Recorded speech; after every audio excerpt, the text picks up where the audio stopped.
പ്രിയമുള്ളവരെ, ആസന്നമായ തദ്ദേശ സ്വയംഭരണ സ്ഥാപനങ്ങളിലേക്കുള്ള തിരഞ്ഞെടുപ്പിൽ ഇടതുപക്ഷ ജനാധിപത്യ മുന്നണിയുടെ കരുത്തരായ സാരഥികളെ, നിങ്ങളുടെ വിരൽത്തുമ്പിൽ മാത്രം നിക്ഷിപ്തമായ നിങ്ങളുടെ മനസ്സാക്ഷിയുടെ അംഗീകാരം അത് വോട്ടായി രേഖപ്പെടുത്തി വമ്പിച്ച ഭൂരിപക്ഷത്തോടെ വിജയസോപാനത്തിൽ ലേറ്റണമേ എന്ന് വിനയപുരസരം അഭ്യർത്ഥിക്കുകയാണ്.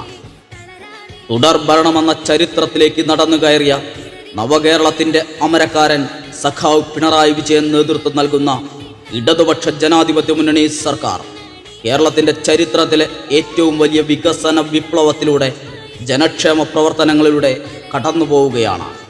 ആ വികസന വിപ്ലവത്തിന് കരുത്തു പകരാൻ, ആ വികസന കുതിപ്പിന് തുടർച്ചയേകാൻ നിങ്ങളുടെ വിലയേറിയ സമ്മതിദാനാവകാശം, നിങ്ങളുടെ മനസ്സാക്ഷിയുടെ അംഗീകാരം അത് വോട്ടായി രേഖപ്പെടുത്തി മുഴുവൻ ഇടതുപക്ഷ സാരഥികളെയും വമ്പിച്ച ഭൂരിപക്ഷത്തോടെ വിജയിപ്പിക്കണമേ എന്ന് അഭ്യർത്ഥിക്കുകയാണ്.